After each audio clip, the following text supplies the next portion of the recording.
सबसे प्रिय शब्द है माँ।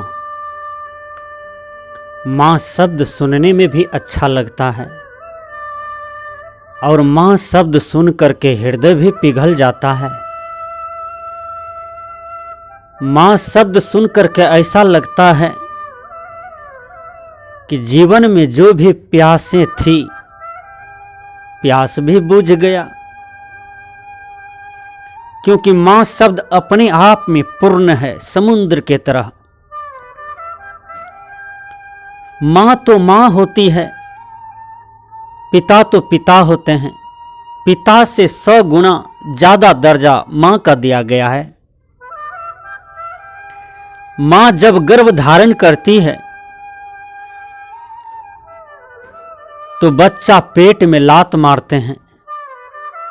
माँ को दर्द होता है और माँ सहन कर जाती है।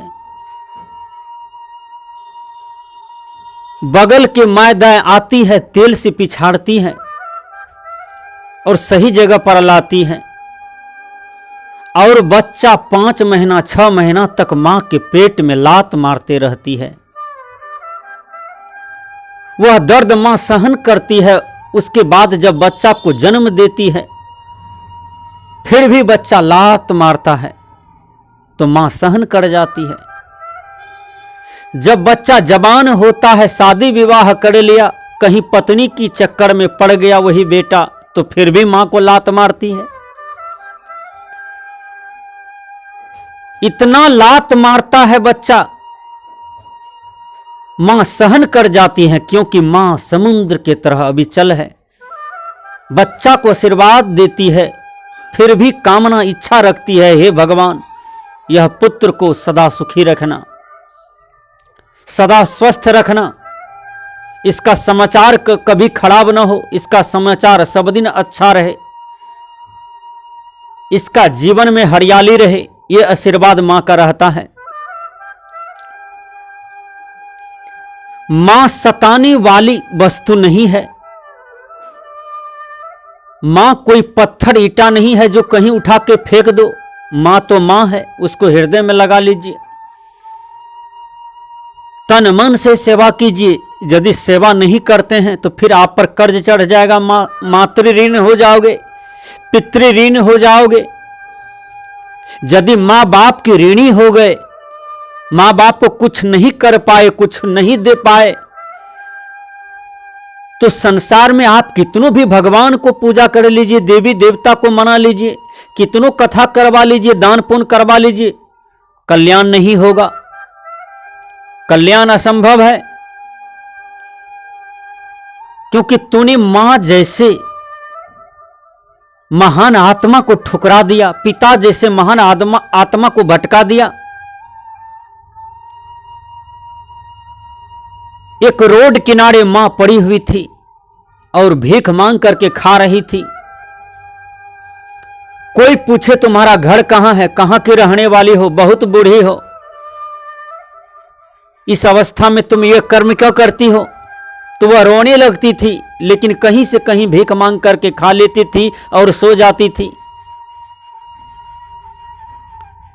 एक रोज रोड किनारे में ही उसका लाश पड़ा हुआ था। किसी आदमी ने उसको पहचान लिया कि फलाना आदमी का मां बुझा रहा है, और वह बहुत बड़े सेठ का मां था, बहुत धनवान आदमी का मां था। उसको पता चला कि मेरी मां बाजार में रोड के किनारे पड़ी हुई है, उसका लाश है, मर गई। फिर भी वो मां का मुंह देखने के लिए नहीं आया, अभागा।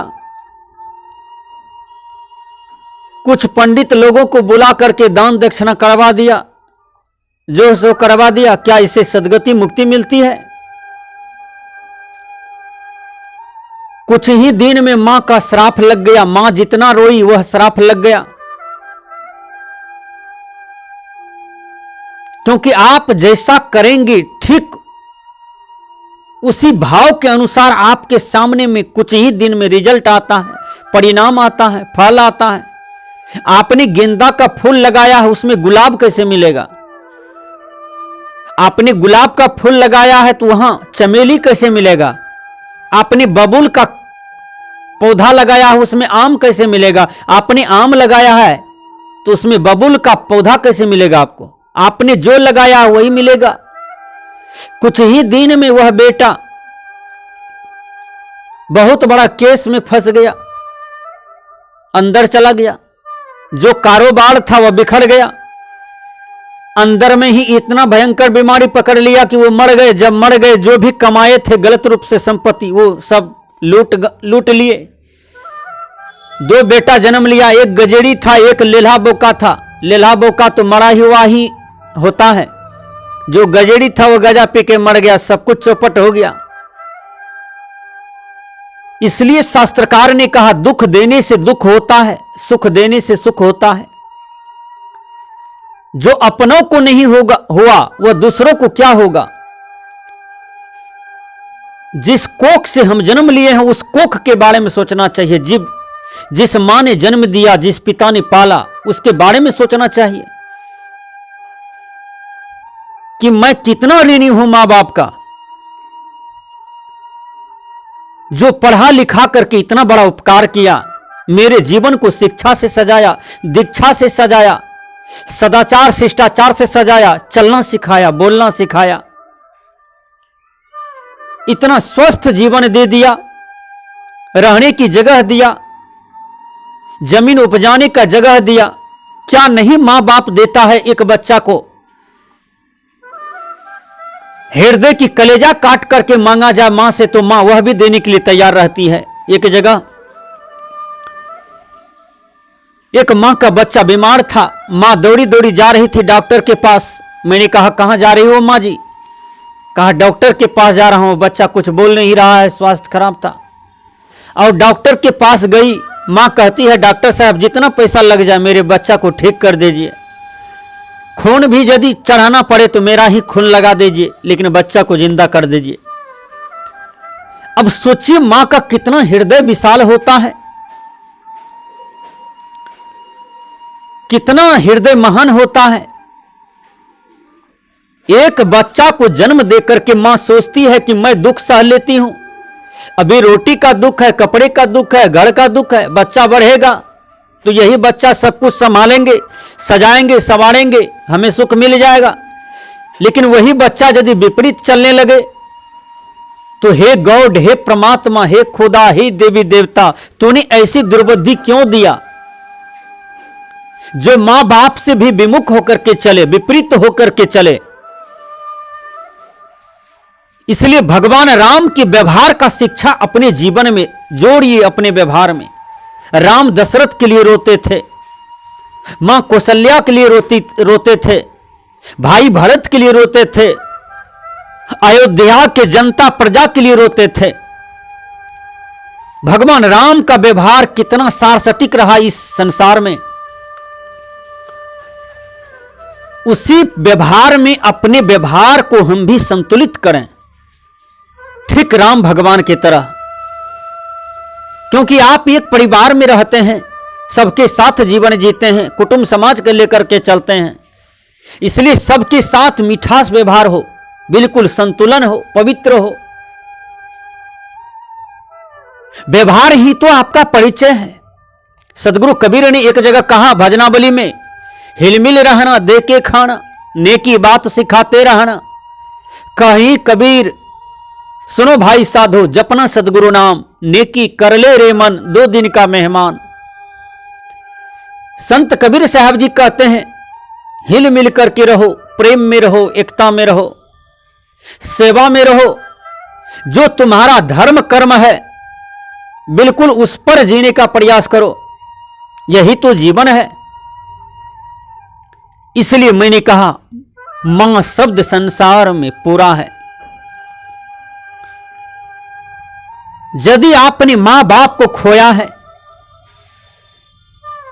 तो संसार में मां बाप नहीं मिलेंगे, और यदि मिलेंगे तो जो मां बाप तुम्हें जन्म दिया है, पाला है, वो हृदय का नहीं मिलेंगे। क्योंकि ओरिजिनल और डुप्लीकेट में अंतर होता है, असली नकली में अंतर होता है। एक बनावटी है, एक ओरिजिनल है तो अंतर हो जाएगा ना।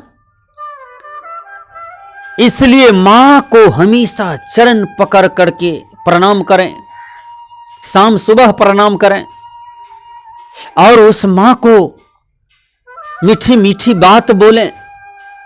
देखिए भगवान कृष्ण कितना नटखट व्यवहार करते हैं यशोदा के साथ। और भगवान कृष्ण जब जवान हो गए, कंस को मार करके जब देवकी से मिले और वासुदेव से मिले तो गला पकड़ करके बहुत रोए। कहा मां मैं तो तुमको बहुत कष्ट दिया हूं, क्योंकि बहुत दिन तक बिछुड़ करके हम तुमसे रहे हैं, आने में मैंने देर कर दिया। देवकी गला पकड़ के रोती है, नहीं बेटा। कहा हाँ मां हमने तो अपराध किया है, 25 बरस के बाद आज तुमसे हम मिले हैं। कहा बेटा आखिर मिल तो लिया, हजारों गलती भी कर दीजिए मां के आगे, पिता के आगे, फिर भी वह पुत्र क्षम्य रहता है, वह पुत्र धन्य रहता है मां बाप के आगे। मां बाप कभी भी गलत श्राप नहीं देते हैं। ब्रह्मा विष्णु महेश से भी बढ़ करके महान है मां बाप। इसलिए मां बाप की शक्ति को पहचानिए। मां बाप में एक अलौकिक शक्ति होता है, दिव्य शक्ति होता है। क्या नहीं अपने बच्चा को बना देता है पढ़ा लिखा करके। क्या सुख की कामना नहीं करते हैं अपने बच्चा से। यदि बच्चा कुछ बन भी जाता है तो मां बाप का मटुक ऊपर होता है। मां बाप नाच उठते हैं, झूम उठते हैं कि मेरा बेटा ये कर दिया, वो कर दिया, इतना सुंदर हो गया। मां बाप इतना आशीर्वाद देते हैं कि कहा नहीं जा सकता। इसलिए मां मां होती है, पिता पिता होते हैं। मां पिता से बढ़ के संसार में कोई नहीं होता है। एक मां अपना पुत्र का शादी किया और समय पर सबका शादी हो जाता है। हमारे यहां 4 आश्रम है, ब्रह्मचर्य, गृहस्थ, वानप्रस्थ और सन्यास। यह 4 आश्रम में जिसको रहना है रहें, कोई दिक्कत नहीं। लेकिन सब आश्रम अपने अपने जगह पर महान है, सब आश्रम अपने अपने जगह पर धन्य है। कोई किसी से कम नहीं है, कोई किसी से नीच नहीं है।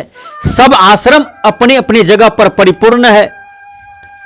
लेकिन विचार यह करें कि सबसे ज्यादा लोग कहां रहते हैं, किस आश्रम में रहते हैं। वो है गृहस्थ आश्रम। गृहस्थ आश्रम में पत्नी भी होती है, पति होते हैं, बच्चे होते हैं, माता पिता होते हैं, सास ससुर होते हैं, चाचा चाची रहते हैं, बड़ा बाबा बड़ी मां रहती है, कर कुटुंब भी आपके सटे रहते हैं, पड़ोसी समाज सटे रहते हैं। ये गृहस्थ आश्रम में सब रहते हैं एक जगह। मेरे कहने का भाव है कि आप किसी भी आश्रम में हैं, कोई दिक्कत नहीं। लेकिन सबसे ज्यादा इस पृथ्वी पर गृहस्थ आश्रम है। गृहस्थ के यहां से ही अन्न मिलता है, सब चीज गृहस्थ के यहां भरा पड़ा है। आज कहीं कहीं बड़ा बड़ा यज्ञ होता है, कथावाचक आते हैं। कहीं सत्संग ज्ञान यज्ञ होता है, कथावाचक आते हैं। उस पंडाल में गृहस्थों की ही भीड़ होती है सुनने के लिए। व्यवस्था में ही गृहस्थ ही रहते हैं, रुपया पैसा भी खर्च गृहस्थ ही करते हैं। तो गृहस्थ में ज्यादातर लोग निवास करते हैं।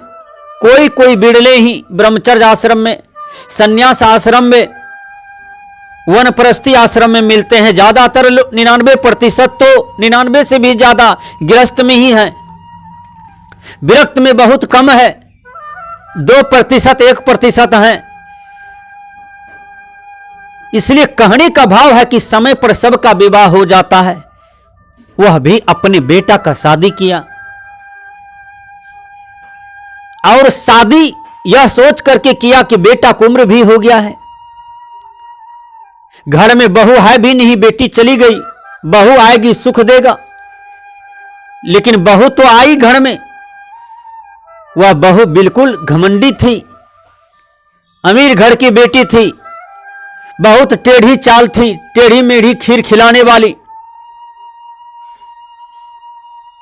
उसकी मां सोची कि अमीर घर में शादी कर देंगे, बेटा को सुख होगा, बेटा को ये होगा वो होगा, ये समाज में लोग हमसे डरेंगे। लेकिन वो डरेंगे क्या, वो बहू ही सबको घर में डराने लगी। लड़की कुल चाल चलने वाली थी, उसकी बहू, गलत संबंध था, उसको कुमार से ही कई लड़कों से गलत संबंध चल रहा था। और जब ससुराल आई तो वो लड़का सब पीछा ससुराल तक भी करता था। पति बार बार समझाते थे कि तुम जिससे राजी हो, स्वतंत्र हो, खुश रह हो, तुम वहीं चले जाओ, लेकिन तुम हमारे रहते हुए हमसे शादी करके तुम नाजायज संबंध, गलत व्यवहार नहीं कर सकती हो। पति बार बार विरोध करे, लेकिन टेंशन हो गया पूरे परिवार में।